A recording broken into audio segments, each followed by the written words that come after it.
share my presentation file. I hope you can see the slides. So as Dr. Hilal mentioned, that today I will speak on innovations in Asia, how making organic agriculture more sustainable. So as mentioned, that I am presently working in Asian Productivity Organization, an intergovernmental organization based in Tokyo. In addition, actually, I am by voluntarily working and serving as an ambassador of IFOM Organics International, Asian local governments for organic agriculture, ALGOA, and also I was former vice president of IFOM Organics Asia.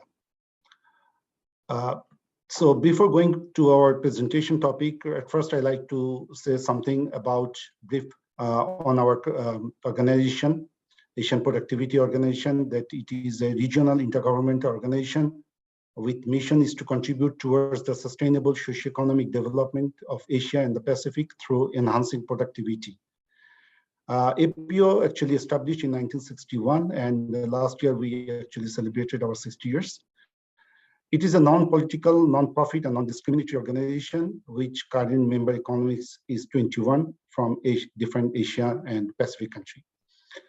While 1961 APO established, the founder 8 countries were Republic of China, India, Japan, Republic of China, Korea, that's South Korea, Nepal, Pakistan, Philippines, and Thailand. And over the years, the rest of the countries actually joined in APO, and the latest member is Turkey, which joined in APO in last 2020. So today, I will mostly talk on the productivity and innovation, then why innovation is important in organic agriculture, pathways of innovation in organic agriculture. I will give 3 on innovation, how it is different from one country to another country, the same technology, how it can be used in different purposes. I will also speak some APO programs on organic agriculture and sustainability.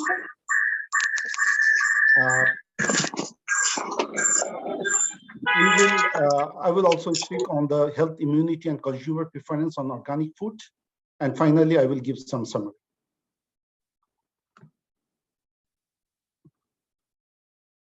So regardless of agricultural productivity growth, either it can be organic or non-organic, there are a couple of indicators are actually influence to increase the productivity of agriculture, which includes innovation, human capital, which under the education, demographic changes, or social factors, natural resource management, public infrastructure, market, finance. And out of these components, today I will focus on innovation, that how research and development, investment, extension, and the farming practice and management can influence to the agriculture productivity growth. So before going to detail, just a brief of the innovation. That innovation is a new idea, device, or method. It can be adopted from other cultures or societies. And innovation can be viewed as the application of better solutions that meet new requirements or existing market needs. So it is often misunderstanding between the innovation and invention. So innovation happens when someone improves on or makes a significant contribution to something that has already been invented. So for example, Steve Jobs was an innovator. And on the other hand, invention is the creation of a product or introduction of a process for the first time. So Thomas Alva Edison was an inventor, for example. So we need to clearly understand the difference between the innovation and invention. So in organic agriculture innovations, usually we say there are 3 types of innovation. One is social innovation, ecological or traditional knowledge-based innovations, technological innovations. And the social innovation, it can be new farm models like community-supported agriculture, CSA, new marketing models, farmers markets, Teiki. It is a Japanese model. We call it consumer producer interaction model, box scheme, online marketing, new knowledge models, farmer-led research or on-farm experiments. Under the ecological and traditional knowledge-based innovation, it can be soil fertility improvement, low tillage, regenerative techniques, circular systems like nutrients, organic matter, composting, water use, crop rotation.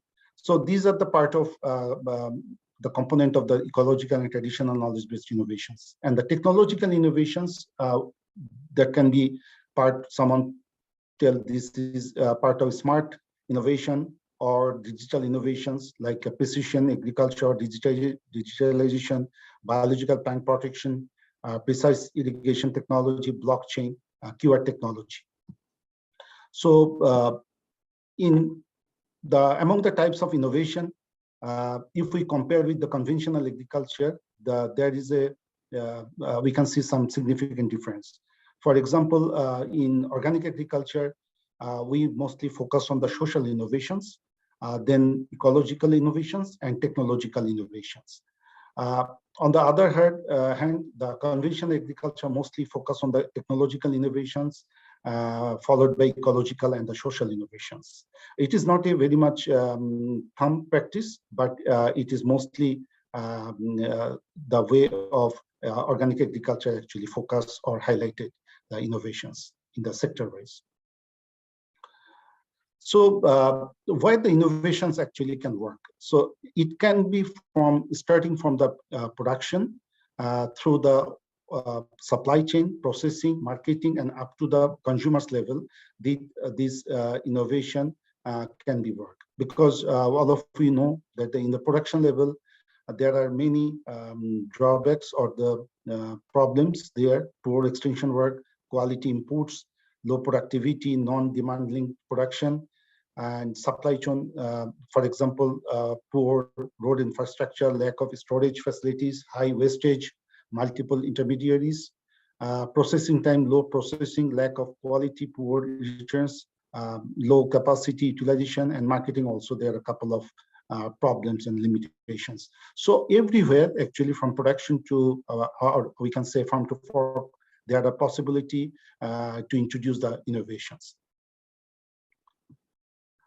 So how can we accelerate innovation in the organic food and farming systems? It's a very common question that what is the mechanism to accelerate the innovations in particularly our current today's topic on the organic food and farming systems.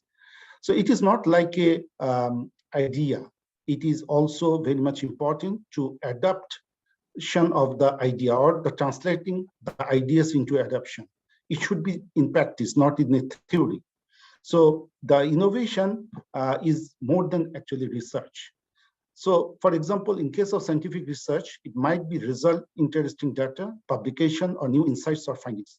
But in case of innovation, we want to see more micro level. For example, the innovation is the creation, development, and implementation of a new product, process, and service with the aim of improving efficiency, effectiveness, and competitive advantage. So it is more practice-oriented and integration into farm and food business practice, actually. So in different perspective, actually, the innovations is getting priority by different stakeholders. For example, while the farmers think about the innovation, they are focused on the production capacity. In case of business or consumers, they focus on the market development. In case of government, focus on the social benefits of the society itself, like to see the environmental benefits when they think about the innovation. So who leads actually the innovation? Do the farmers are the responsible for leading the innovation, or researchers are only the responsible for innovation? Or the business community people, they can influence or accelerate the innovation? Practically, all the stakeholders, they have opportunity to contribute the innovation to improve the productivity. I will give you some example. As I said, I will give probably 3 examples to compare the to see the how innovation actually helps. As you know, according to WHO, the every person per day required vegetable consumption should be 250 grams. But if we look at some of the figures, some of the country, for example, in case of Bangladesh, it is only 96 grams. In case of India, 219, Indonesia, 119 grams, in Japan, 250 grams. This is just a few countries example here. But if you look at the South Korea and China, the figure is quite high. In South Korea, it's a 540 grams per day per person. And in case of China, it is huge. It's 1,033 grams per day per person. And if you look this figure, the trend of vegetable consumption, so it's some of the countries example, that up to around year 2000, that South Korea and China, it was almost the same, around 220 or 30 kg per year, per person. But after that, China actually jumped very aggressively, and it is now more around 400 kg per day per person, per person per year. But if you look at the other countries like United States, Australia, Japan, or the Philippines, it is still very low, particularly the Asian country, Philippines. And this figure also showing that some of the countries actually meet the dietary guidelines, which is showing the green color, and the rest, the blue, it is actually below the dietary guidelines. So in case of Dhaka, if you see that in Bangladesh, actually there are different ecosystem, like western part of Bangladesh, these are very high flooding areas. The cities are highly clouded. There are a lot of slums, and even in the city, the slum and the high-rise buildings are very close. And if we look this area, the eastern part of Bangladesh, particularly the Sylhet region, there are many places where more than 5 to 7 months they have the underwater. And here I like to share one of the examples, that's organic sack gardening for the smaller scale household food security purpose. So this technology actually adopted from the Kibera slum, Nairobi, Kenya. And actually, I initiated this technology for the first time in Bangladesh a few years back. And what we seen there, so methodologically, it is a very simple technology. You can use the sack, is a gunny bag, or what you can say the grain sack, plastic sack, and you can use first use a plastic pipe, and with this plastic pipe you can fill with gravel, and after that the whole sack should be filled by water, organic fertilizer, and soil, and after that you have to remove the pipe. So this gravel actually work as a irrigation purpose. So otherwise, while you need to pay a lot of irrigation watering to fill the sack. So when you put the water here, the water is very immediately going down to the and can supply water the whole sack. And there should be some dry leaves in the bottom and ash. So the dry leaves can control as a moisture meter. So if there is no water, the dry leaves, these leaves can be supplied the water, and if it's excess water, it will be absorbed the additional water. So after that, you have to grow some sapling, and that sapling should be put side of the sack. And mostly the leafy vegetables can be grow side of the. So this image actually in the Sylhet region, Sunamganj, where the most of the areas actually underwater, and they have no place to grow the vegetables. So what we did there, that we put some of the 4 to 5 sacks in each of the household, in front of household, and these sacks actually provide their daily vegetable requirement and supply their nutritional demand. This organic sack technology not only for the defined ecosystem in the Sunamganj or where the water is not there, land is not there. It is also possible to grow in the urban agriculture, the rooftop, and it is very easy to maintenance. And women particularly, they can easily take care this sack. And the advantage is that sack can be moved from one place to another very easily. So 5 to 6 sacks or around 8 sacks can meet round up to the families, 4 to 5 members families requirement.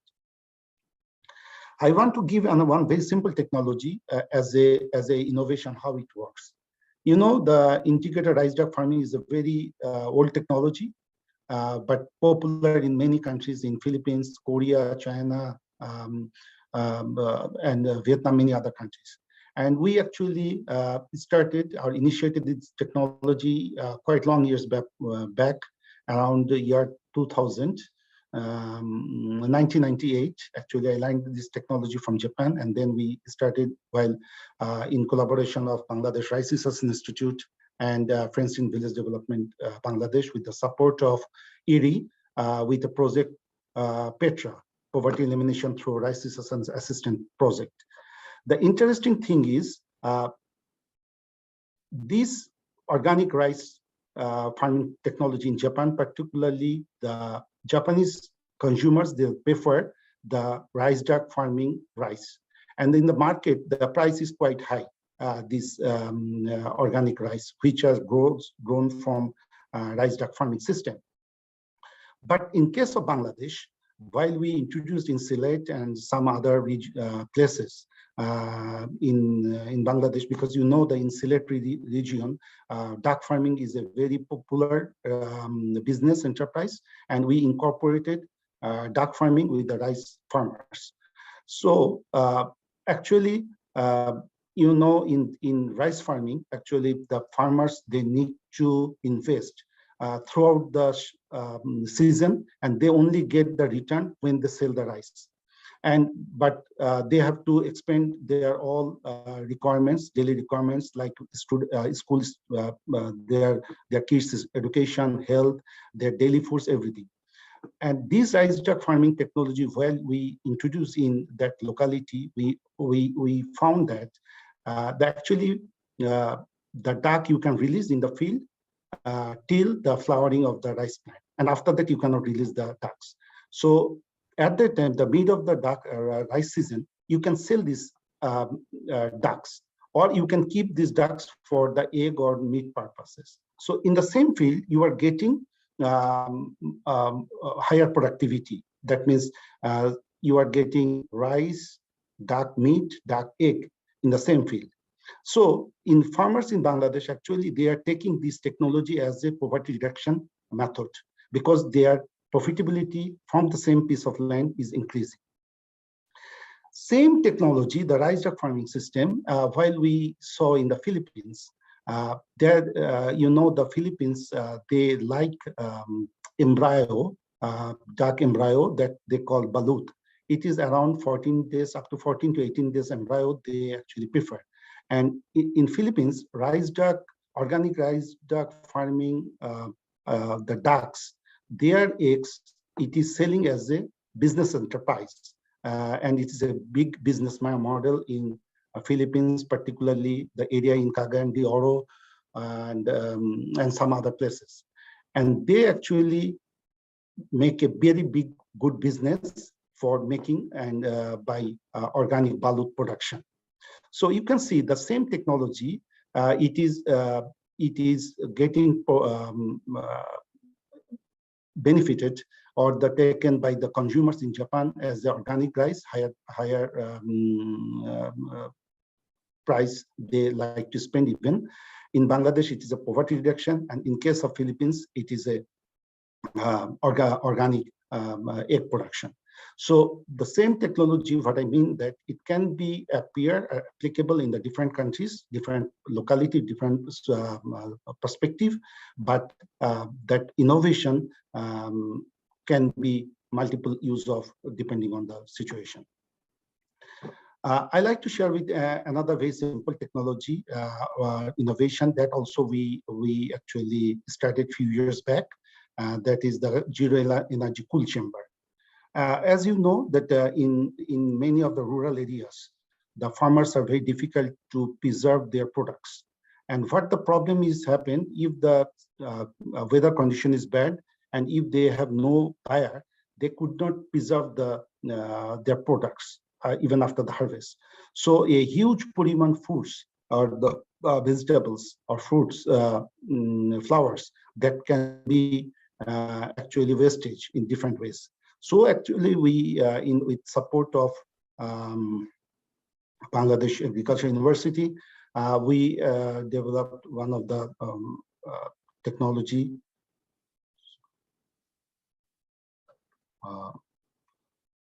Sorry.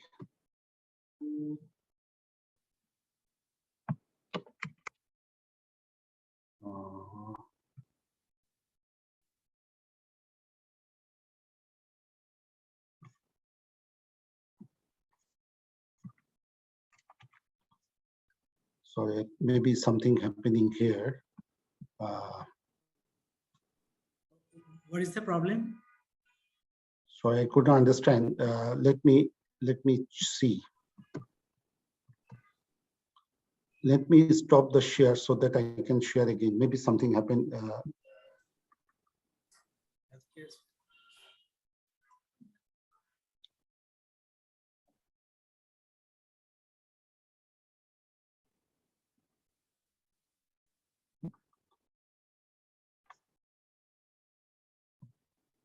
Sorry for the inconvenience. So in this way, there is no actually electricity required, no energy in terms of electricity is required.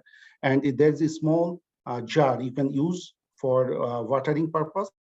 And there is a small, there are some spots in the pipe, and there is a 2-layer of brick wall. And this watering between the two walls can make the chamber cool.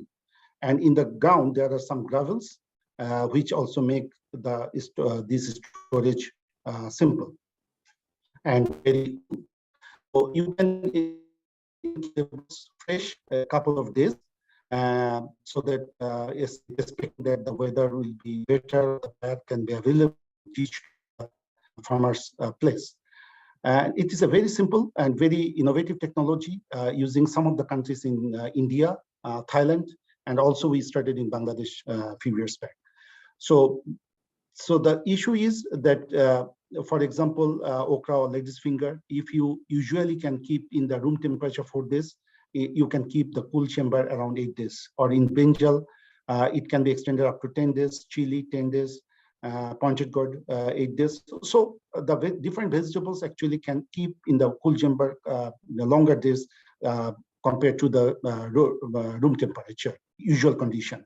So this innovation actually helped the rural farmers for have some additional time to sell their products. Now, so far what I speak, that is regarding the production level of innovations. But if you look this figure, what we can see that a small girl, he's looking at the candy.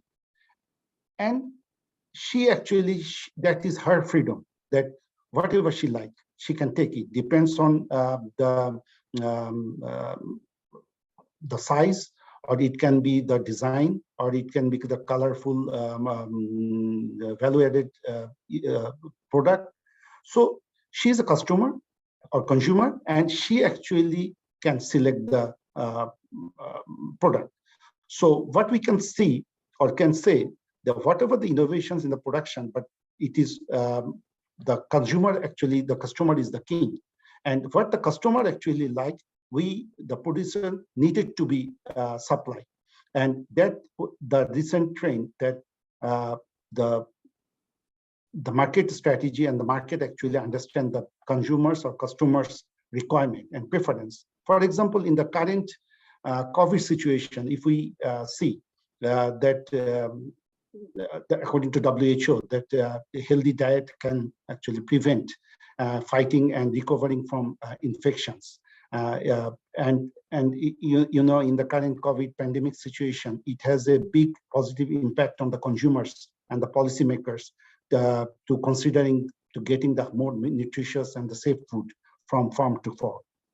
And the consumers now even they like to pay more or higher price for safe food to build up their immunity.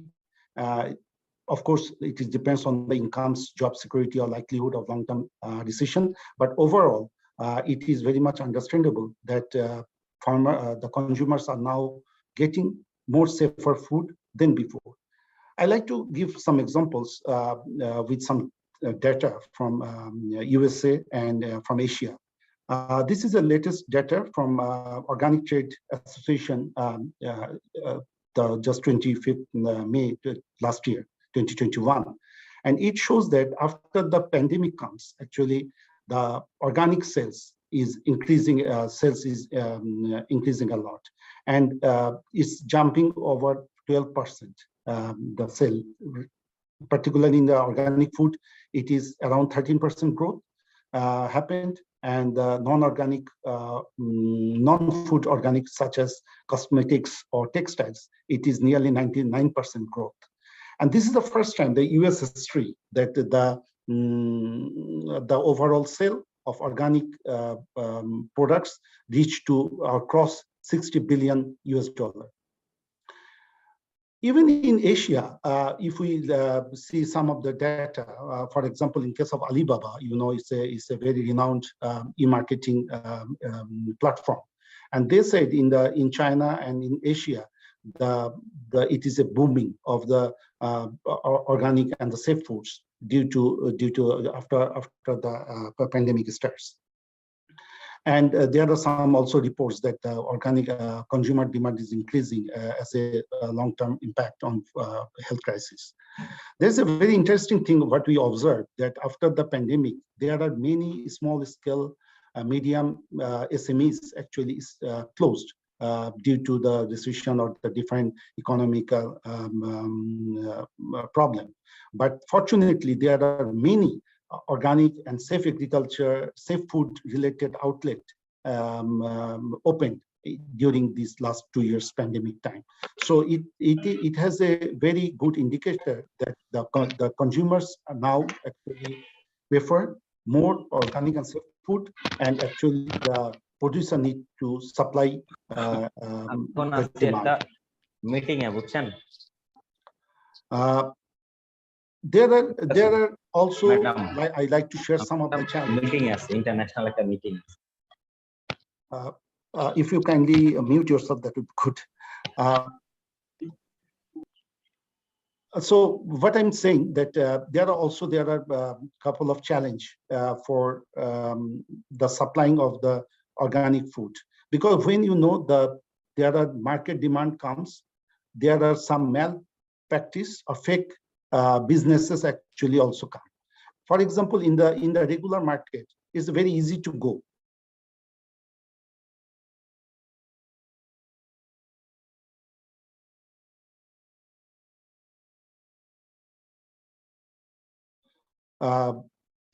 But in case of organic system, you need a very much authentication, transparency, trustworthiness, traceability.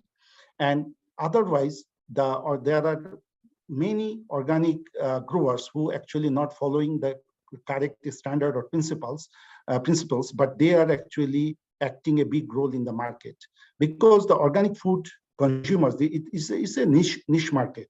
the urban, affluent peoples who has access to smartphones or internet, and they actually want very trustworthiness product, and they like to see the traceability, that from where the products come, it is rightly or originally product as organic or not, how it is maintaining the quality from the farm to the whole supply chain.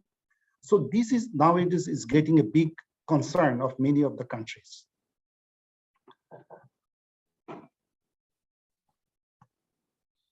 For example, I can see there are two procedures, such as the traceability of QR code. It is commonly used in many countries nowadays. But the smart thing is, previously some of the, you can just use the QR code to see the traceability that where the product is coming. But nowadays, even there are some places like Taiwan and China, even if you use the video QR code, even you can see the which farmer, how their products, what elements, what fertilizers, what management practice they do. So all the video actually coming from this QR code traceability system.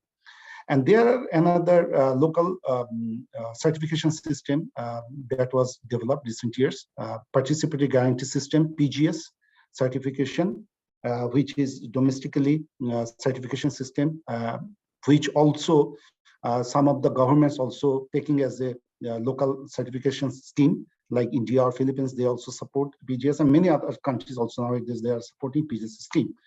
And there are another very interesting, what I told earlier, the consumer-producer interaction, the TAKE system, where the producer group and the consumers group has a very good understanding. So the consumer groups can give the order or the requirement to the producer group before the season, and the producer group actually produce the organic products in that way. And sometimes the consumer group visit the producer group and work together. So in that way, they can they have some good understanding about and the trust on the product. So this type of very simple method actually we can introduce as the innovations in the consumers management and building trust. Here actually, although I just gave 3 examples as a production and some information in the supply chain or the market strategy plan, but last December 2020, IFOM Asia, we actually published one book that is the innovative cases of organic agriculture in Asia, where we actually highlighted 26 cases, which under 8 under production, 4 marketing cases, 3 certification, 1 digital technology policy, 3, and community development, 7. So total 15 contributors from Asia, from 7 countries actually contributed to prepare this book. So this book actually available in IFOM Asia website. And just information, I am the one of the editor of this book. And it was great to see the innovative, some cases of Asia compiled in a document. So I will request the viewers, if you are interested, you can download this book from Asia website. Also, the world of organic agriculture, every year, the FIVL, the Organic Research Institute in Switzerland, and IFOM Organics International published the World of Organic Agriculture book. And here, the Asia chapter, every year we cover many of the Asian countries about the innovation, about the development, about the government policy, what is the changes in the in a year, and that every year we are updated this document and this book. This book is free also in the FIVL website, and if any of your country is not included, if you're from Asia, you can contact with us, and we can include your country for the next edition. I also like to refer some of the other reference and other information what Asian Productivity Organization APO actually promoting for the organic and the sustainable agriculture. And we have a self-learning e-course. It is a free course, and it is available in the eAPO platform. And we have organic inspection or certification system, innovative cost technologies for sustainable agriculture, and organic agribusiness. So these and different eminent resource person from Asian and abroad, they actually developed these courses. So that may be also interested if some of you want to take these free courses from eAPO website. In addition, we also have a productivity talk. And last, we had one productive organic farming talk with IFOM Organics International Senior Manager and Vietnam National University of Agriculture professor. And we talked on the how the organic farming can be a productive enterprise or the sector in agriculture.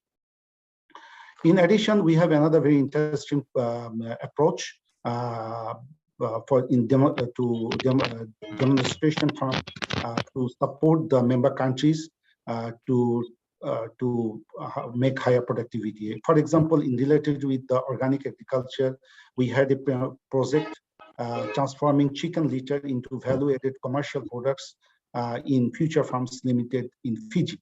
So in Fiji, there is a one, these Future Farms Limited, they have a huge chicken wastage, chicken litter, but they could not have enough technology or good technology to utilize these resources. So APO actually supported to develop, to transform the organic chicken litter to organic fertilizer. And finally, after 2 years, this company has a now very good, you can see the right image. They have a now very good organic fertilizer business. And now they are actually trying to export this organic fertilizer to the neighboring countries as well. We have also support to develop the national programs. For example, we support the member countries in the national workshop conference on the organic certification in Mongolia. We have a sustainability assessment project in the Lao PDR, organic 3.0 project in India, smart organic agriculture project in Vietnam 2019.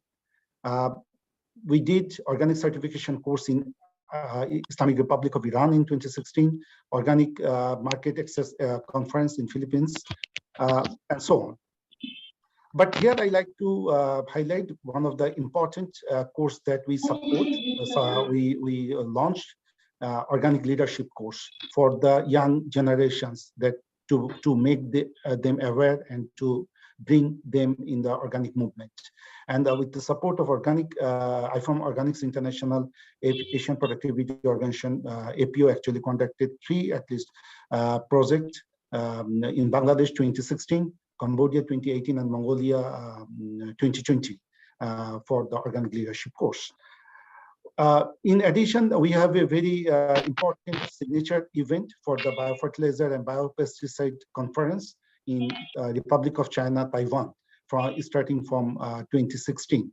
And every year, actually with different perspective, we conducted the International Conference on Biofertilizer and Biopesticide. And for example, in 2016, we are focused on the regulations. 2017, we focused on the biofertilizer, biopesticide research and development. 2018, the industry, novel techniques, markets, cooperation. So then the IPM, marketing and the commercialization. So different perspective, we actually focus to improve the biofertilizer and biopesticide industry in the APO member countries. I like to share two information here that IFOM Organics International and Rural Development Administration, RDA Korea, every 3 years they support the Organic Farming Innovation Award. And fortunately, I was the first winner of the OFIA in the 2011 for the innovations in the organic sector. And other technology as well. So, but it has two categories: science category and the practitioner category.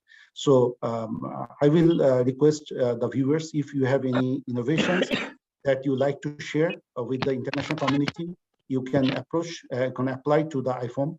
And every 3 years we have a Organic World Congress, and in the World Congress we actually declared the new awardees. So last year it was in France, Rennes, France, and we received the 2 new awardees in OFIA.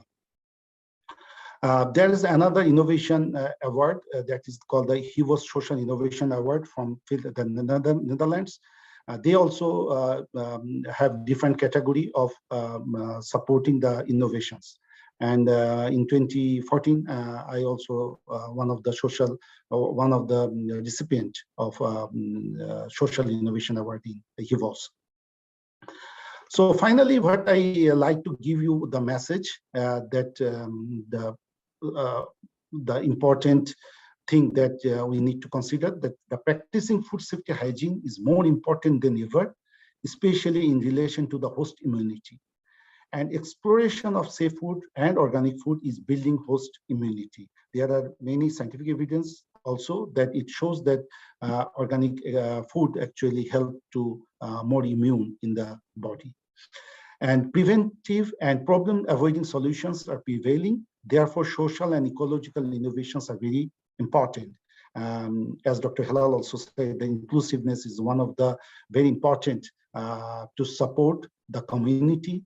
It support the disadvantaged people, like the persons with disabilities, youths, women. So we need to more focus on the inclusiveness and the social and ecological innovation. But of course, we should not leave the technological innovation, and particularly in organic, we need to focus the technological innovation while not to compromise with the principles of organic farming, the basic 4 principles. And it is important to focus research on the needs of the farmers and their participation in practical research work from bottom-up participative co-creation of knowledge. And here I must say that, of course, research in the research institutes is very important, but at the same time, we should also think about the farmer-led research, where farmer-led research is getting more popular in many countries, while the researchers actually need to work directly with the farmers and need to understand their need and requirement. And when the researcher actually work with farmer together to develop the technologies, regardless it is a new findings or it is a practice, or it can be adopted from similar locality or environment from the other countries. But farmer-led research is really important to solve the local problem. So this all about my presentation so far. I look forward to hear your comments, questions, and I will try to address as much as possible. Thank you very much. Thanks a lot, Dr. Akram. It was very comprehensive in terms of terminology, in terms of examples, practices in different part of Asia Pacific, Asia. And also like what are the challenges that we are facing now and how some of the challenges have been overcome in these practices. I mean, this is very refreshing also. And also you have like some referred tags that we can consult later if we want to. Now I want to open the floor. A question from the participants, and maybe I will get a couple of questions and then I will ask you to address them if you want to. So please raise your hand if you want to ask question.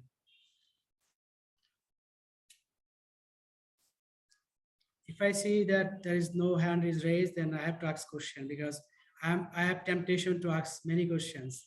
And since I'm moderator, I'm not trying to ask that many questions. And some of you may ask the question that I have in my mind. Yes, already I have seen Dr. Popo Wong. Yes, Wong Popo, please. Question is already in fact regarding the planting innovation. Your bag that is very interesting, because I plant a lot of vegetables in my own garden. All right, and I'm quite familiar with some of the innovations, but yours is the first time I've seen using the pebbles in the sack. So I suppose it could be gunny sack, it could be a flower sack, or anything of those. And your what they call foundation with the dry leaves and the ash is also good. You see. Now what I want to know is, of course, you start with the planting. We all plant vegetables. Vegetable can be the soft one, but you need seeds. So do we start with seeds? We poke a hole, we put the seeds in, or do we have to germinate the seeds first before we put it in? I want to know that. Or for some kind of vegetables, right? Curry leaves, you have stalks, right? And all kinds of other things in my garden. We have something called laksa leaves, you can also poke there and you can grow. So I want to know which one. Yeah, thank you very much. Thank you very much. And also, what are the best vegetables? Okay.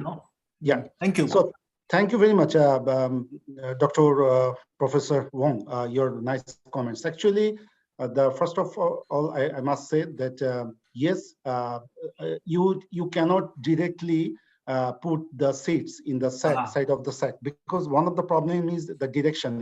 It is a loss. Yeah. So what we do, we make the germinated seedling, and then we just make a small hole by either knife or something way, and then we push the sapling there. Good. This is the first thing. And secondly, the side of the bag sack, actually we prefer to grow the leafy vegetables rather than and for that purpose we recommend the green spinach or kangkong or this type of green or red. So yeah.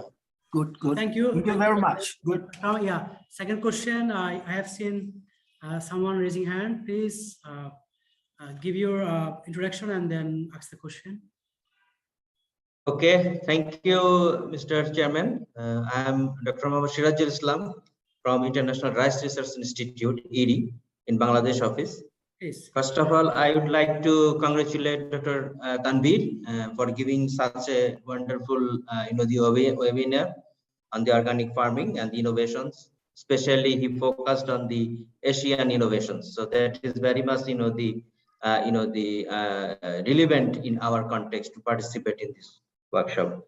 So some of in my understanding, I want to, because I know much of these innovations, because Dr. Tanveer and me work together in the same organization many years. So I know all of his effort in organic farming. So in the organic farming, the arena, especially when he concluded like his, the increasing the immunity, the era we are now passing in the COVID-19, the era, this pandemic, we now well understood what is actually immunity.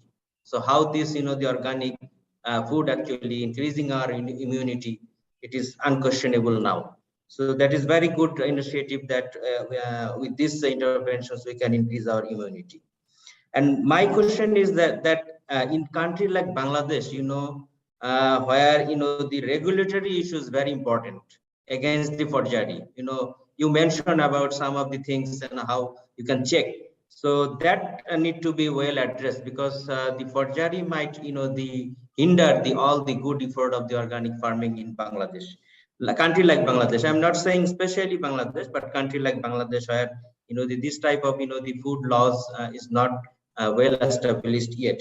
So you mentioned in your first the introductory word that the blockchain technology, and you shown one technology is already on using your QR and PGR. I missed the your abbreviation, that one. But that blockchain technology actually, what is your suggestion that blockchain technology in the food system, especially in the organic food system, can help us to register the food fragility, the benefits from the organic farming we can avail. Thank you. Thank you Thanks a very lot. much, Dr. Shiraj.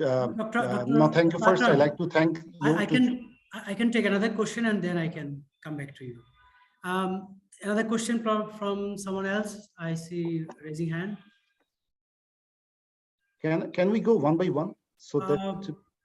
Okay, so go ahead. Yeah, please. Thank you for consideration. So what Dr. Shiraj actually mentioned, rightly mentioned about the blockchain technology, it is really a very controversially sometimes and the different opinion behind the blockchain technology. And I must say that in Bangladesh, obviously, so far the blockchain technology not yet established.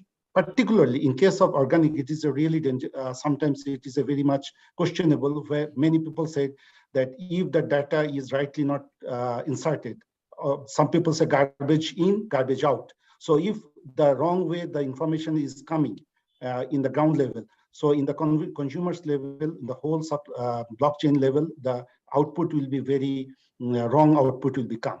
So I must say that, of course, blockchain has potential for organic agriculture farming, but still we need to see very correct way that how the data should be generated in the origin source. And that should be very much careful. We need to check. Oh, thanks a lot. Thank you. Yeah, good question and good how nicely it is addressed. Then I'll go to the question. Who is the next for asking question? I have question. So in the middle, is there a question like to kind of trigger a debate? As you have given figure, it seems like demand for organic foods are very high in developed countries against like developing or LDCs. And also you mentioned, which is fact, urban affluent customers, they mainly demand organic, right, foods.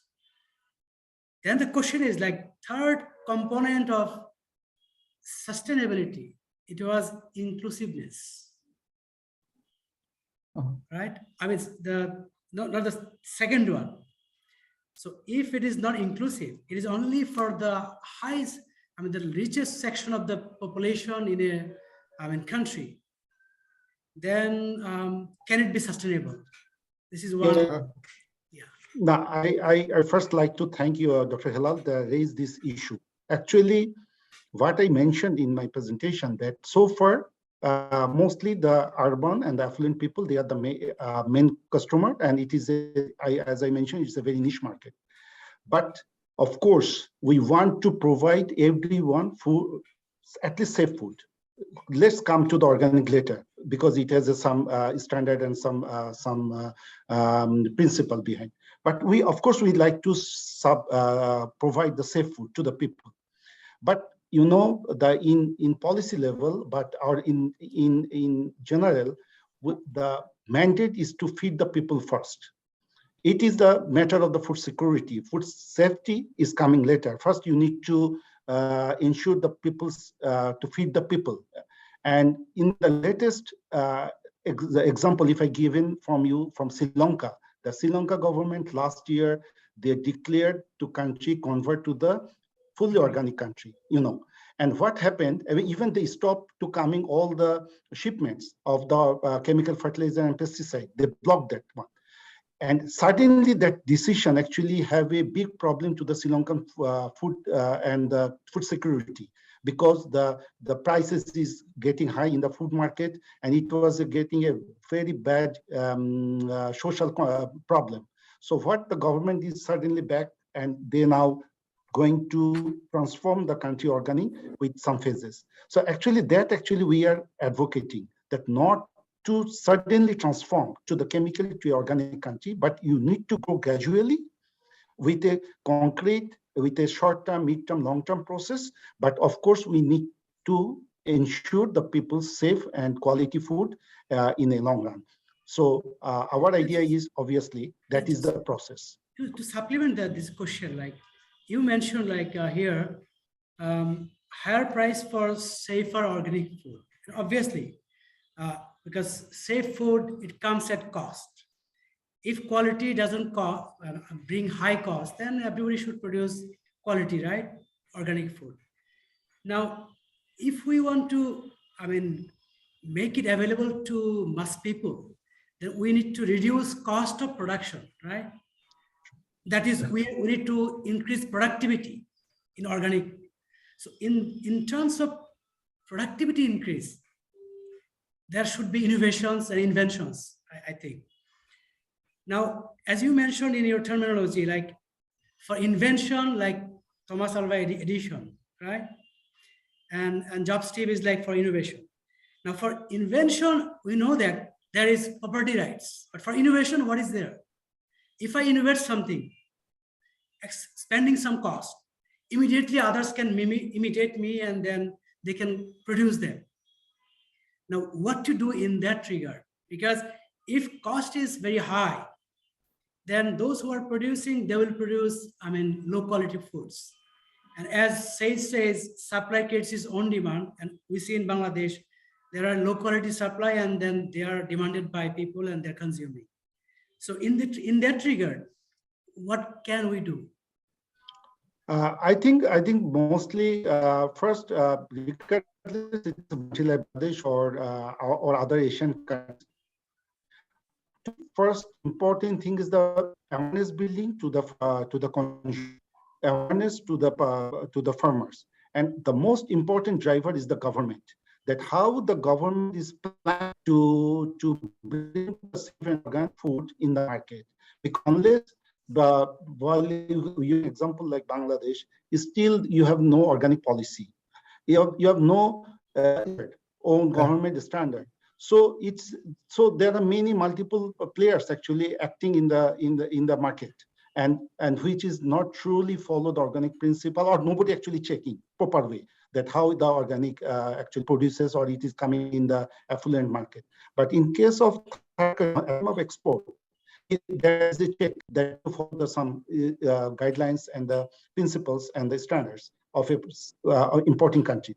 So I think at this point, actually the government initiatives, supports, and the awareness building is the most key to move to the next phase. Thank you.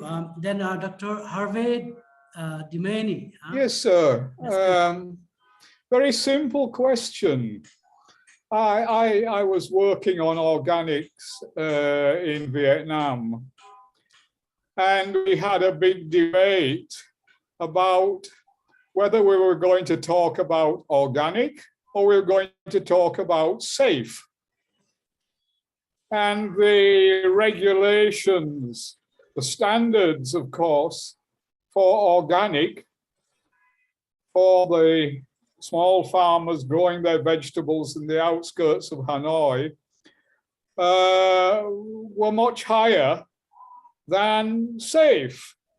By the same token, when I was working in Bangladesh on prawn, we could not fulfill all of the requirements of organic, but we could maybe qualify for something called bio shrimp or bio prawn, as it was.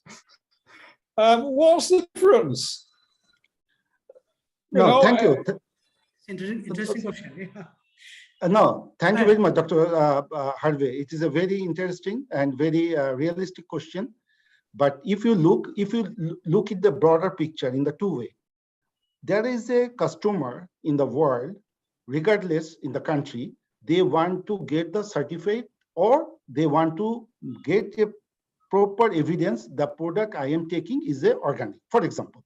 So in that group, they need a authentication and certification. And for that purpose, you need to make sure this is organic. And who will certify?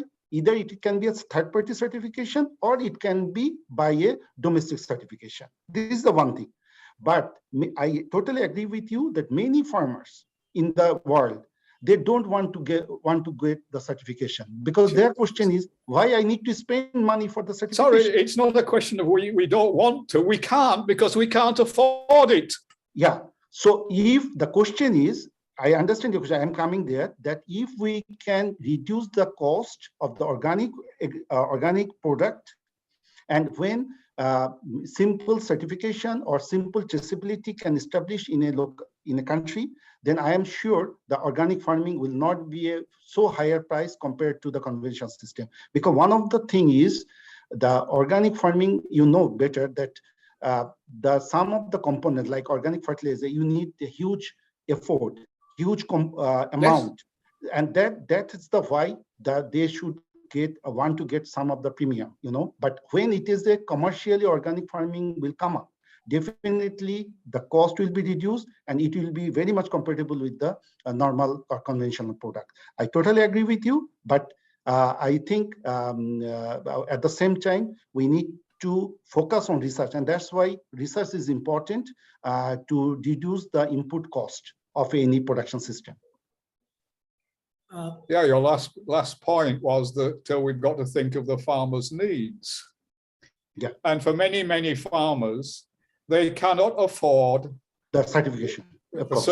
Well, it's not just a certificate. They cannot afford the technology of organic. It's too high cost and risky. Before you even get to certification, the reason for participatory group certification is to reduce the cost of the standard international system. Yeah. So there are two things that the small farmer cannot afford. One is the technology of organics, and that means that there are not enough organics on the market. Yeah, and that's why actually we are focusing on the group organic farm associations, and they need to have a very good buyer that they need to confirm that the product will be goes to the buyer in advance, because they need to, you know, it's not a issue that suddenly they cannot convert. It is almost taking 3 years from convert to the conventional to the organic. Exactly. So they suddenly not taking the challenge unless they have a secure market. It takes a very long time to convert. Exactly. If I take Dr.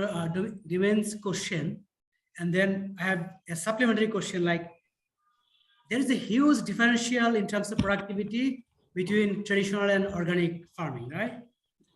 Now, that's why like the price has to be huge differential price for organic.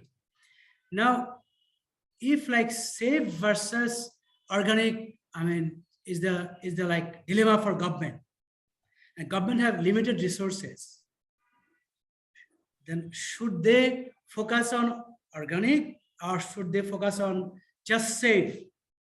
Because, you know, as you mentioned, there are many stakeholders of organic farming, but in terms of innovations, when it comes to like incurring cost, since innovation is a public good, almost public good, so who is to come? Like, is the government needs to come here, incur cost, and also play coordinating role. But government can also like exert effort more on like safe food. But it will take a long time to build that differential in terms of productivity. So what would you say that? Actually, I want to say first that there are many scientific evidence that many organic products is in terms of yield, productivity, it is very much compatible with the conventional system, particularly in the vegetables, fruits, and But of course, the cereal like rice, it may take time at the conversion period, and it is not so easy to just comparable to the conventional chemical-based agriculture. But second thing, what I want to say, what you mentioned, that government, actually, we never advocate.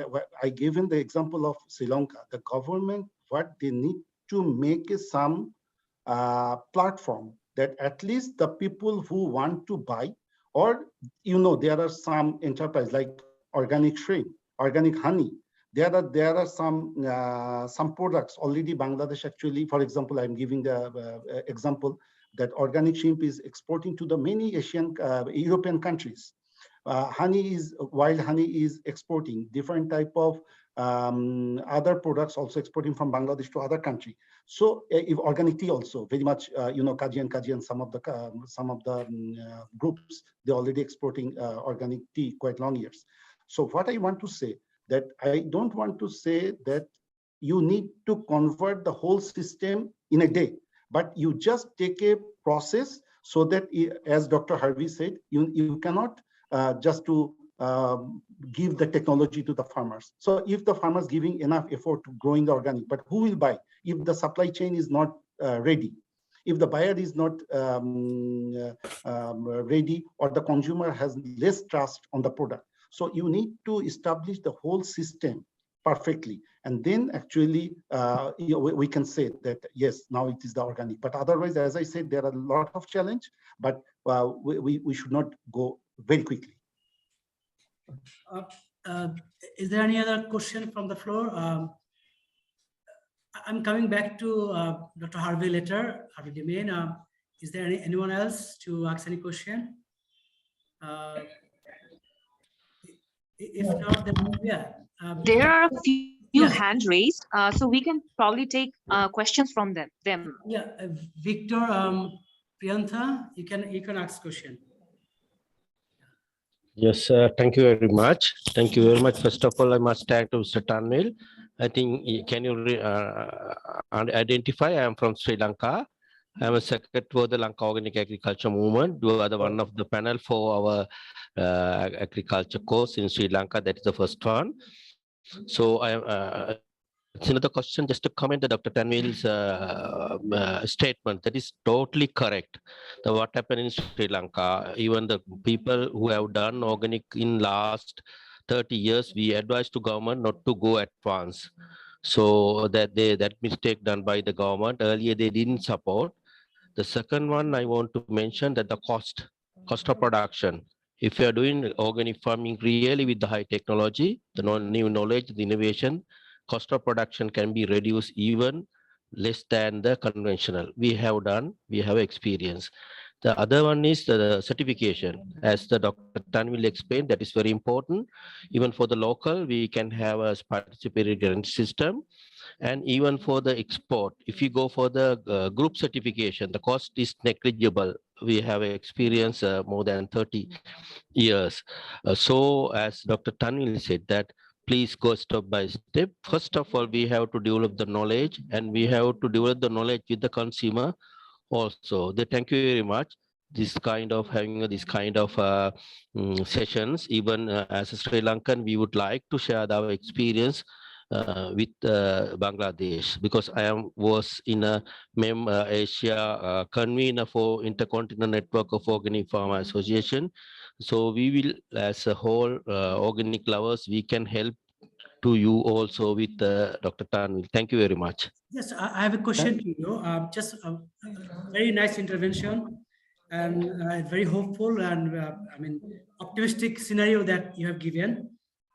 When you said like cost can come down even lesser than traditional agriculture, right? For some of the, I mean, maybe production or food items. Can you, I mean, tell more about it? Like for what type of productions it can go even below traditional, I mean, food production cost? Yes, first cereals, rice we have done with less production cost with organic. We have experience. because I work for the export company, so also rice, because we are not using the high cost inorganic fertilizer. The fertilizer can be produced by ourselves within the farms. So that is the one thing. Other thing is the cost of production for the labor is the highest. In the small scale farmers, labor can get freely from their farm labor. Then for the vegetables also, I'm doing in last 13 years, the vegetable, and we commercialize it. The cost of production can be reduced by using different kind of soil fertility management, intercropping, or proper cultivation pattern. Those can be included. If you willing to come to Sri Lanka, we can give us training, because most of the farmers we develop all over the country. We have trained on our farm, and now in Sri Lanka 10 years ago we didn't have any vegetable in supermarket chain. Now we produce more than 100,000. There are home deliveries, even small fairs also. So we will like to share with your country our experience. Thank you. Well, very good, informative experiences from Sri Lanka. Yeah, thank you. And from Vietnam. Just a minute, just one thing that Dr. Hilal, I just yes, to please, add with please. Victor, Please go ahead. that the Victor, thank you very much for the supplements. And there are actually many case studies we have that the cost of production getting less in the organic agriculture. And even if you search in Google, our paper on our organic rice duck farming, for example, or some other tomato production, some of the technology in Google, you can see that the cost of production is less in the organic farming compared to the conventional system. I mean, when you say that, so definitely there is a specific bias towards maybe some crops, like maybe for certain type of crops, there is a high differential between organic and traditional. For some of them, like not that big differential. We are not talking in general, but we are saying that it has opportunity. Yeah, it is opportunity. For some of them, there is an opportunity. Yeah, and now a question from Vietnam, Dr. Pham Duong Ho. Please, if I misspell, I apologize for that. Okay. Yeah. Thank you for Dr. Tanveer. I am very good, interesting, good presentation. Currently, organic agriculture still challenging in Vietnam. The first, certificate of the high cost organic production. The second, the high organic agriculture high price compared non organic production. I would like to ask a question. In order to organic production to develop more sustainable, what mechanics and policy are needed more sustainable in the future? Thank you. Very good question. Yeah, Dr. Akram, you can take it. Yeah, thank you very much, Dr. Pham. Yes, what you said that I again want to focus on education. This is the most important, that unless we educate properly both consumers and farmers, it will be very hard for this transformation. And secondly, the government initiatives. Particularly, one thing I want to add, that local government initiative is most important, because the local government, they have some specific budget, and they know their local context and the local products which can be more opportunity. And there are some good examples in the South Korea, Taiwan, Philippines. And we have one association, that Asian Local Government on Organic Agriculture, ALGOA. You can also visit the ALGOA website, that we have a very good reference and examples that how local government actually support the organic agriculture promotion. So that is actually, I rather sometimes, of course, the policy and regulation the central government will do, but policy for implementation, local government is more useful, and they can be a very strong driver. Next question from Abdullah Kafi. Can you please? Thank you, sir. Thank you very much. I'm so much grateful to Dr. Tanveer sir for his very informative webinar. Can you introduce yourself? Sir, I'm agriculturist Mohammad Abdullah Kafi. I'm from Shaikh Agricultural University. I'm the ex-student of there, and now working for the Cooperative Trade Union League of Bangladesh, which is called CALB, as a manager agro industries consortium. Please go ahead with your question. Yeah. Sir, I have a question. I have 3 questions for Tanveer sir. That we can see that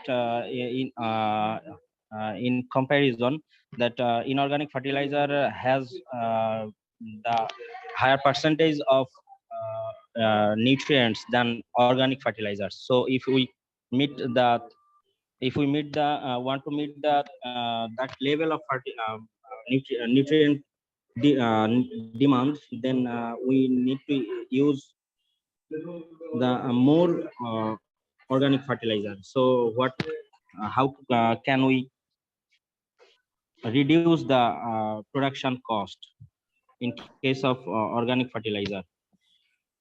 And then how could I get the fair price? Who will ensure the fair price? Is there any department to ensure the fair price? And for domestic and for abroad, I want to know who will certify that organic, who will give me certificate for domestic, and who will certify for export. The organization, I want to know the name of the organization, and I also want to know about the group certification. Okay, so thank you very much, Mr. Kafi, for your 3 questions. I try to give briefly because of time constraint. Regarding the first question about the organic and the inorganic components, as while we discussed with Dr. Harvey, I mentioned that this is the one of the challenge, that if you just use the compost or the cow dung or the very simple technology, you need very huge amount, and that is one of the limitation for the commercial organic farming. So nowadays we are trying to more focus on biofertilizer related, where the less amount is required, and that can be useful by the stakeholders easily. So of course, one of the area that the organic researchers needed to focus, that how we can reduce the amount, particularly small scale farmers is okay, but for commercial organic farming, to focus in that way. The second question about the fair price, yes, unfortunately, some of the Asian countries, fair price movement is not working well, but in Europe, fair price movement is very strong, and they actually have a very good advance.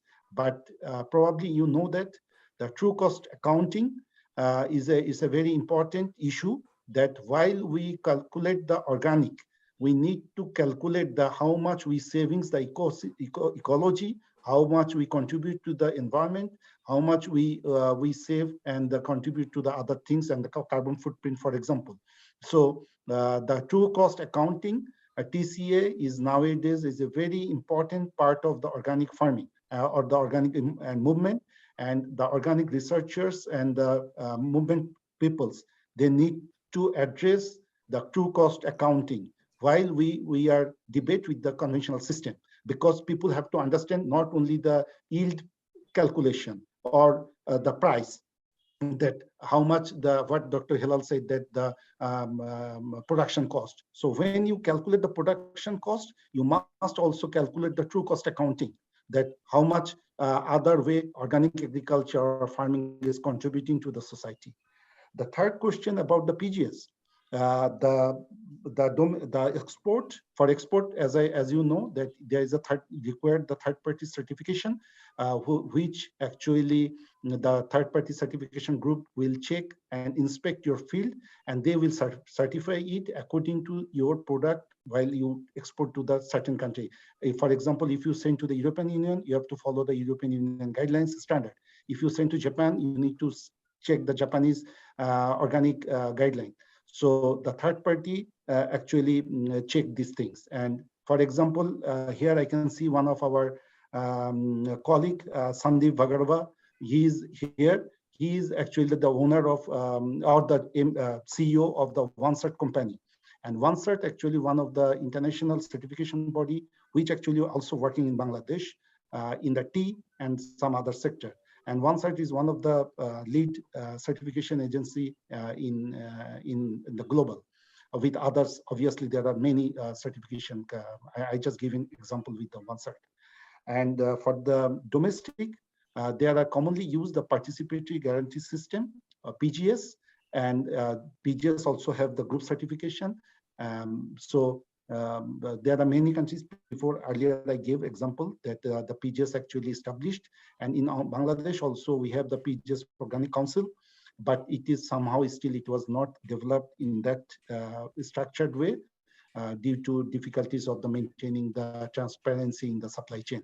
But PGS is one of the very good example for the domestic certification. Thank you.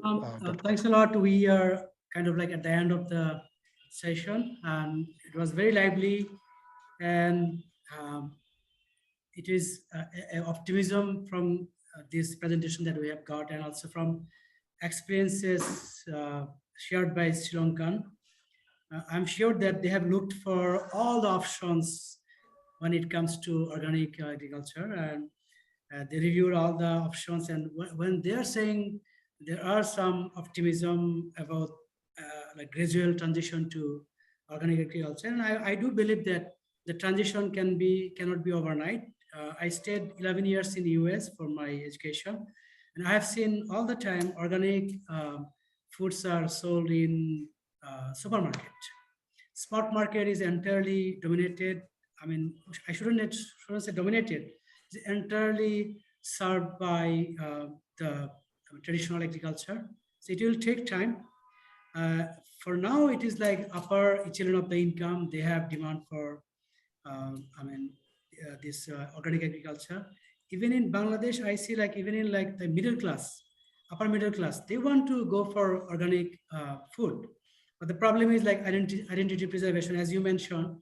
If I get a organic food, but similar food is produced by someone else, if I cannot signal that mine is organic, then I cannot get the price premium. That's a problem. And that's why in Bangladesh, I see the classical problem of Ekarlov's lemon market, like high and low are in the market, but for high quality, we cannot get the confidence that this is a high quality. And that's why we are not willing to pay high. We're willing to pay premium for higher quality.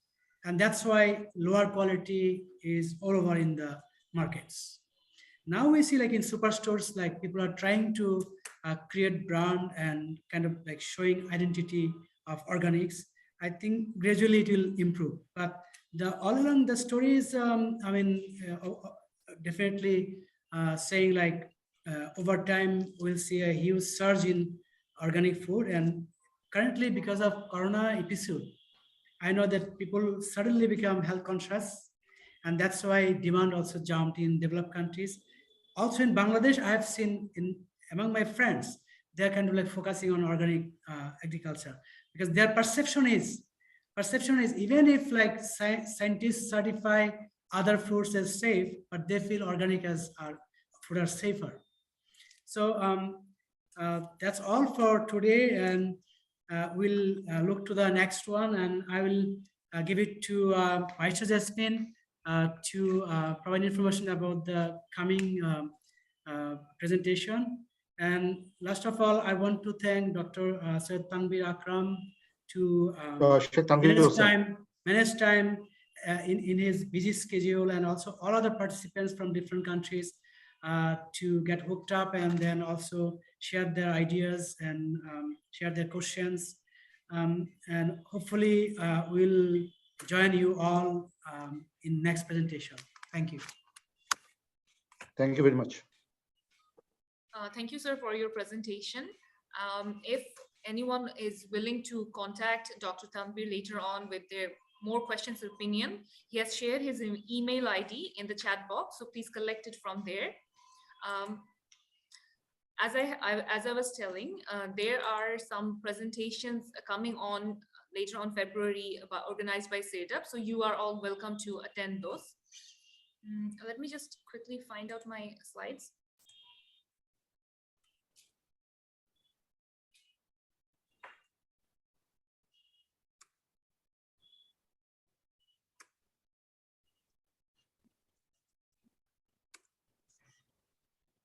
Stuck. Anyway, so since it's stuck, we're out of time. It's all right. I will share about the next webinar with you all. Thank you for participating today. And with that note, I would like to conclude the meeting today.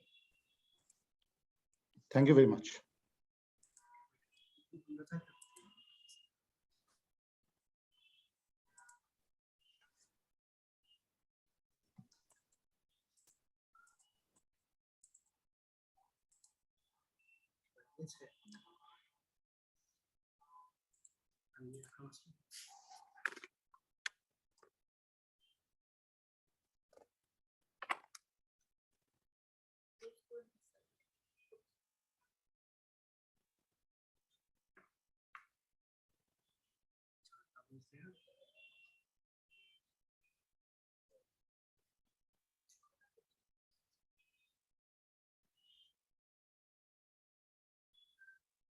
Hey, George, are you there?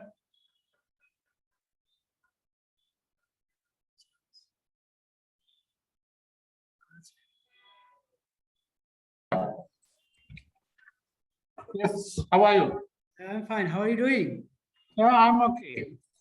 I see. Okay. So long time. Yeah, I am actually now very busy with this project. And this is called Climate Smart Irrigated Agriculture.